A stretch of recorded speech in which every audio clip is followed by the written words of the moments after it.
बुलंदशहर से आए हो, हाँ। रात में ठंड में लेटे हो और आपने तो बोरी ओढ़ रखी है। क्या लग रहा है कि सरकार अगर नहीं मानती है इन आंदोलन को, इस बात को नहीं मानती है तो? किसान आदमी को ठंड नहीं लगती, रात को पानी बुलाता है ठंडे पानी में। मैं भी गया हूँ 3-3 बजे ठीक है तक ना, तो ठंड- डोले काटने मैं भी गया हूँ। अब कहीं भी सही किसी तरह परेशानी है, जब जी। सभी आदमियों को परेशानी है तो भाई किसान को तो ये देखना पड़ेगा। वो तो ठंड में भी आफत में भी सब जगह झटका झेले हुए है। जी इस गवर्नमेंट से क्या डर जाएगा ये? जब गवर्नमेंट जब अपने मनमर्जी कर रही है, ये देख रही है भाई हमको ये दुख है इस बात का, तो ये करते क्यों नहीं इस बात को? मतलब आप जो किसान के जो बिल आया है उसमें क्या चीज़ आपको आपत्तिजनक लगती है? देखो ये लगती है उसमें क्या मतलब सरकार कर रही है बहुत गलत। सरकार मतलब दुगना का तिगुना बिल भेजती है, उसमें अनपढ़ भी आदमी होते हैं, वो अनपढ़ जाके वहाँ जमा कर देते हैं पूरा पैसा। इसका बिल ये है भेजिए। भाई, बिजली का बिल अगर जो जो उन्होंने- हमारे ट्यूबवेल का बिजली का बिल आता था वो 2000 रुपये आगे 3000, अब आ रहा है 40,000 रुपये। देखो ट्यूबवेल का बिल क्यों आ रहा है? भैया एक सेकंड रुकिए। रेट जो गवर्नमेंट ने किया हुआ, जी बाबा, अब ये क्या कहते हैं कि बाहर भी ये अपने मर्जी का बेच लो। अब बाहर वाला कोई लेता नहीं, अंदर का ये पहुंचता नहीं हुआ, तो बताइए ये तो रेट जो है वो बाहर वाला भी उसी रेट को ले और अंदर वाला भी उसी रेट को ले। अब ये अंदर वाले के लिए तो इन्होंने तो कहते हैं बाहर वाले को छोड़ दिया इन्होंने, कैसे कम चलेगा? कोई परेशानी कुछ नहीं है रेट में। अगर जो उन्होंने कानून बनाया उसमें परेशानी कुछ भी नहीं है, सिर्फ ये है, दादा कानून अरे बनाया सुनो, ही नहीं है इसमें अभी। सिर्फ ये है कि भाई जो बाहर जो रेट अपनी मनमर्जी से हमारी आफत को कमजोरी की वजह से वो मनमर्जी खरीद लेते हैं, तो उसको क्या होगा? आखिर उनको भी रेट वही मिलना चाहिए, उनको वही रेट आपका देना नाम क्या? चाहिए। कहाँ से? अमन बुलंदशहर से। बुलंदशहर से। हम क्या कहना चाह रहे हैं इस मामले में? मैं ये कहना चाह रहा हूँ हमारी जो सरकार हमारी मांग पूरी कर दे, जो हम चाह रहे हैं वो कर दे, हमारा काम कर दे, बाकी कोई दिक्कत ही नहीं है। और बाकी ये इतना थिएटर हो रहा है इसको थिएटर खत्म हो जाएगा। नहीं, ये बिजली के बिल की आप बात कर बाकी रहे थे। बिजली के बिल की ऐसी बात कर रहे हैं, यूनिट तो बिजली- वही होगी ना, हाँ जी पर यूनिट बिजली तो वही होगी ना जो पहले थी। नहीं सुनो, उसमें ये भी हो जाता कि बिजली का बिल आना जहाँ 1000 रुपये का बिजली, अब सर्दी आ गई, ठीक है, घर में एसी भी बंद है सबकी घर में इस टाइम में। अलीगढ़, मैं अलीगढ़ से ब्लॉक करता हूँ, मैं अलीगढ़ में रहता हूँ, ठीक है, वहाँ से कर रहा हूँ, क्योंकि उसका बिजली का बिल हमने देखा मैंने अभी जमा करा है, तो उसका बिल आना चाहिए था 1000 रुपये, उसके बाद में भी एक 3000 रुपये का बिजली का बिल आ गया, जिसमें कि हमारे मोदी जी ने यह कहा था कि मतलब बिजली के बिल माफ़ होंगे। आज तक कोई चीज़ माफ़ नहीं हुई। हमारे किसान को ले लो तो मेरा बिल जमा न करने पे पेनल्टी लग रही है। पेनल्टी लग रही है, और उसमें फिर दूसरी बात क्या हमारे ना तो गन्ने का पेमेंट पूरा मिल रहा, आज तक भी नहीं मिल रहा, अभी तक नहीं मिला। कितने साल का रुका हुआ है? कितने जी रुका हुआ है जी? 1 साल से रुका हुआ है। हमारे आलू हमसे 10 रुपए में किलो खरीद रहे हैं, वो 50 रुपए में किलो में ले रहे हैं, क्योंकि हम भी ला रहे हैं बाजार से खरीद के उस चीज़ को। हम किसान आदमी, हम पे कोई फैक्ट्री तो है नहीं, और सुविधा उन्होंने बहुत देती है, ये सुविधा कर दी, आज तक कोई सुविधा नहीं करी।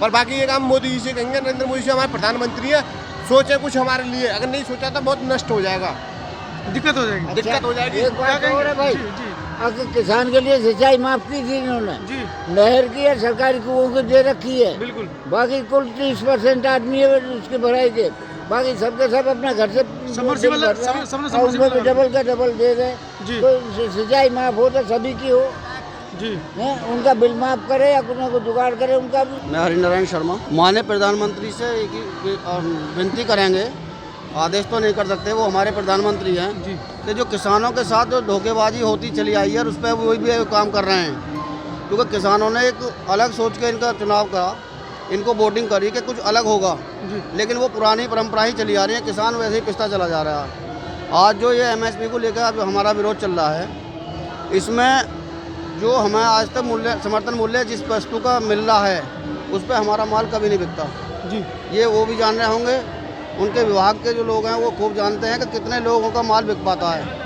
बात गन्ने की करें, गन्ने में हमारा 14 दिन का एग्रीमेंट है, सुप्रीम कोर्ट का आदेश है कि 14 दिन में हम गन्ने का पेमेंट देगी सरकार, लेकिन 14 महीने में भी नहीं मिल पा रहा। उसके बावजूद राजस्व बकाया अगर हम पे है किसी कारण से, तो उसके हमारी RC काटी जाती है या बिजली के कनेक्शन काटे जाते हैं। अच्छा, कनेक्शन काट दिए जाते हैं? जी हाँ, कनेक्शन काट दिया जाता है, चाहे खेत में फसल खड़ी हो या फसल खड़ी हो, बिल्कुल खड़ी हो, जी उसमें कनेक्शन काट देते हैं, रियायत नहीं बरतते कुछ? कुछ नहीं। उसके बावजूद उत्तर प्रदेश का हाल बता रहा हूँ मैं, जी उत्तर प्रदेश में उसके बावजूद जब वो बिल पटा देता है, उसके बाद में फिर उन्हें एक पैसा चाहिए था जो 500 रुपये कहते हैं कि 500 रुपये कनेक्शन जोड़ने का लेंगे, जोड़ने का। जी हमारे यहाँ भी लगता है। काटने का भी लेते हैं और जोड़ने का भी लेते हैं। तो ऐसा किसान के साथ क्यों हो रहा है? जब वो बिल मेल हमारा पेमेंट नहीं दे रहा हमारे मांगने पे, तो उस पर कोई जुर्माना नहीं है। अगर हमने पैसा नहीं दिया तो हम पे जुर्माना क्यों लगता है पैसा पटाने के बाद भी? तो माननीय प्रधानमंत्री जी से हम ये कहेंगे, अपनी उदारता दिखाते हुए, हम जो यहाँ जाड़े पाड़े में पड़े हैं, घर से काम छोड़ के,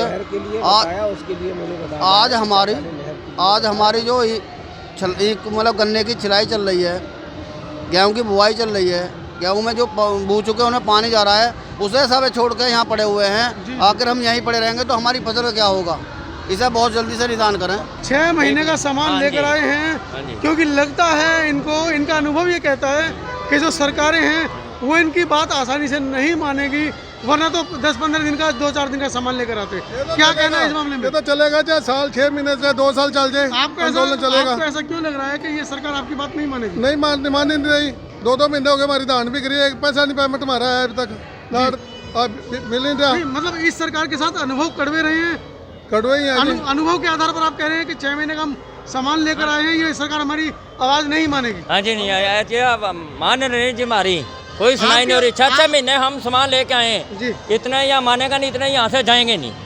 हाँ जी, हम अपने बच्चों का भी कहे जी। आप बुंदेलखंड से आए हैं, और बुंदेलखंड में तो बहुत ज़्यादा पठारी क्षेत्र है। हाँ। तो वहाँ तो पानी की बड़ी दिक्कत है। पानी की ये दिक्कत है वहाँ पर, जैसे कि सिंचाई के लिए बताया। जी बुंदेलखंड में जालौन जिले से हूँ। जी जी ये प्रदेश में बहुत ही पिछड़ा हुआ इलाका है। जी यहाँ पर जो बिजली की बात बताई और पानी की बात बताई, जी जी पिछली सरकारों ने जी जी वहाँ पे नहरों की सिंचाई माफ़ कर दी, राजकीय नलकूप है उसकी सिंचाई माफ़ कर दी, जो निजी नलकूप है उसकी सिंचाई लग रही है। भाई ये ऐसा कैसे है? अगर राजकीय नलकूप है तो उसके खुदाई के लिए 1.5 लाख रुपए चाहिए, उसका जो ऑपरेटर है उसकी तनख्वाह 40,000 चाहिए, उसका बिजली का बिल जो लगता है वो चाहिए। तो वहाँ की सिंचाई तो माफ़ है, और हम अपना जो स्वयं की समरसेबल डालते हैं, खुदाते हैं, स्वयं ऑपरेटिंग करते हैं, तो उसको मुझे पैसा देना पड़ता है जी। तो उसकी भी सिंचाई माफ़ होना चाहिए। जो निजी निजी नलकूप है तो उसकी सिंचाई नहीं लगना चाहिए, उसका बिल नहीं लगना चाहिए, बिल माफ़ करना चाहिए। रात के 10 बजे हैं, मैं अपने सहयोगी संतोष अम्बेश के साथ गाजीपुर यूपी बॉर्डर पर हूँ। आइए जानते हैं कि ऐसा किसानों को डर क्यों लग रहा है कि ये सरकार इनकी बात नहीं मानेगी। 3-3, 4-4 महीने का राशन लेकर घर से निकले, परिवार बच्चों सहित निकले। पवन खटाना, प्रदेश प्रवक्ता, भारतीय किसान यूनियन। आप लोग परिवार के साथ, बच्चों के साथ 5-5, 6-6 महीने का राशन लेकर आए हैं। आपको ऐसा क्यों लग रहा है कि मोदी जी आपकी बात नहीं मानेंगे, या वर्तमान में तो केंद्र सरकार है, बीजेपी की सरकार है, वो आपकी बात नहीं मानेगी? नहीं, बात नहीं मानने का हमारा डर काहे को हुआ? जी, कोरोना टाइम में जो 3 काले कानून किसान के खिलाफ लेकर के आए हैं, वो किसान से पूछ कर लेकर आए थे। हम ये पूछना चाहते हैं कि अगर 3 काले कानूनों को बिगर पूछे लाया गया तो किसान से पूछ करके न्यूनतम समर्थन मूल्य का कानून लाए ना, ये कौन मना कर रहा है इनसे?